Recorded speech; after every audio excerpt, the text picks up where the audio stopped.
Secrets between the sheets. The perfect lie. My name is Ella. I'm 35 years old. I live in a quiet house with a garden full of roses. My husband, Mark, is the kind of man people respect. He works hard, pays the bills, and never forgets to say good morning. From the outside, our life looks perfect. But perfection is sometimes the best disguise for emptiness. At dinner, we sit across from each other. We talk about bills, the weather, or what time he needs to leave for work, but not about us. Never about us. He used to touch my hand under the table. Now he just checks his phone. I smile because it's easier than crying. But inside, something is missing. I miss feeling wanted. I miss feeling seen. One night, I looked at myself in the mirror. My reflection was still there, but I couldn't recognize the woman looking back. She had soft eyes and tired lips. She looked like someone who had forgotten what it felt like to be alive. That woman was me. It started with a simple message. A name I hadn't seen in years popped up on my screen. Liam. He and I worked together a long time ago before I got married. He was smart, funny, and had eyes that made you forget what you were saying. His message was short. Hey Ella, do you still love coffee at 4 p.m.? I laughed. I hadn't thought about that in years. My favorite break at the office, always at 4 p.m. I replied, only if it's with too much sugar. That one message became 2, then 10, then every day. At first it felt harmless, old friends catching up.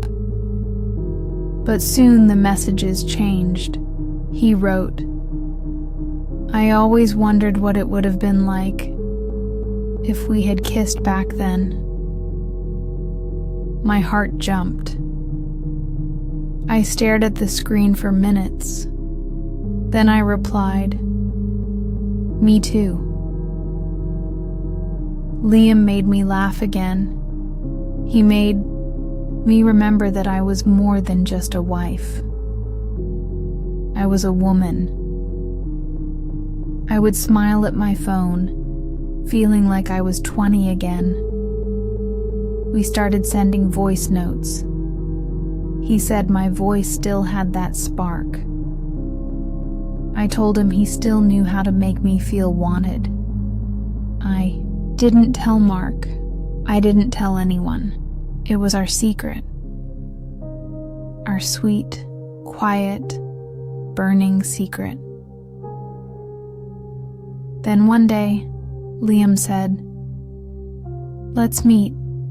Just one coffee, nothing more. I said yes. We met in a hotel cafe. My hands were shaking. My heart was louder than the music playing in the background. When he walked in, everything around me slowed down. He sat close, too close. His eyes didn't ask for permission. They already knew the answer. He touched my hand.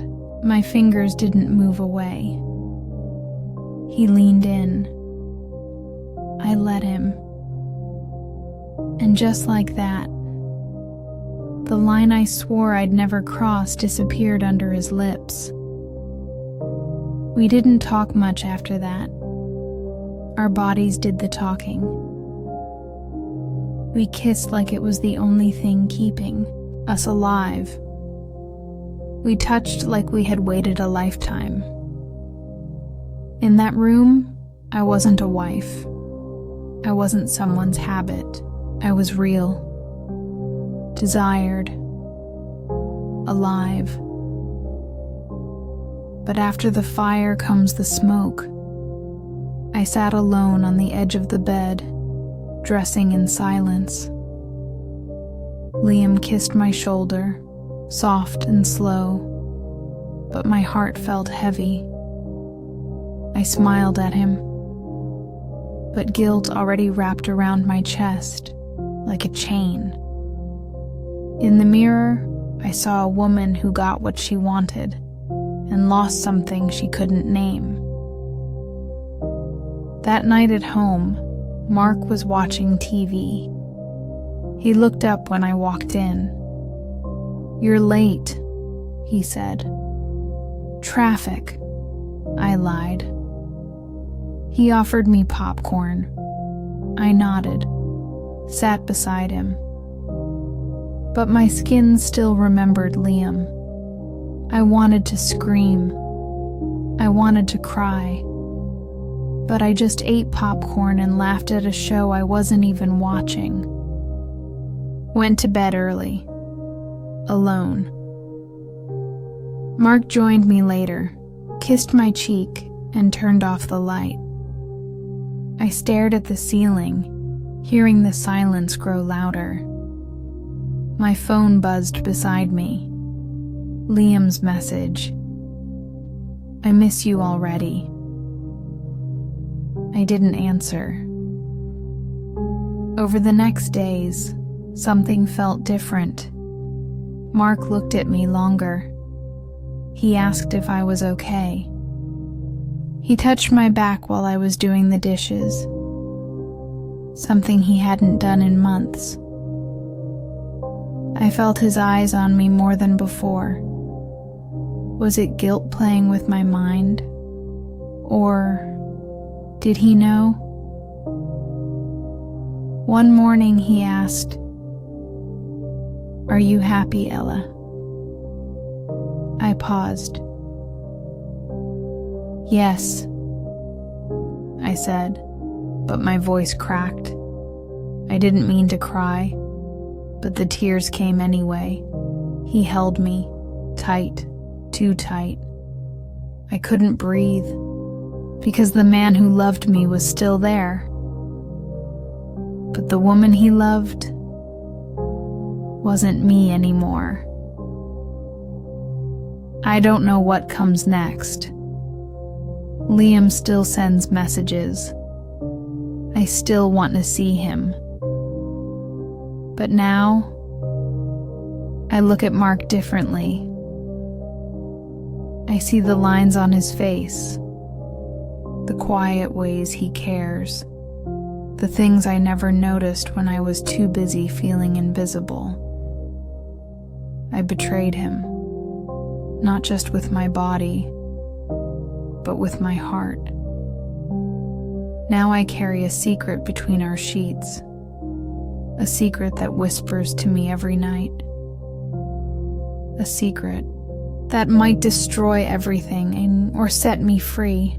And the worst part is, I'm not sure which one I want. If this story touched something deep inside you, tell me.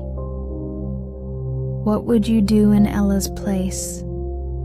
Would you follow your heart or protect your home?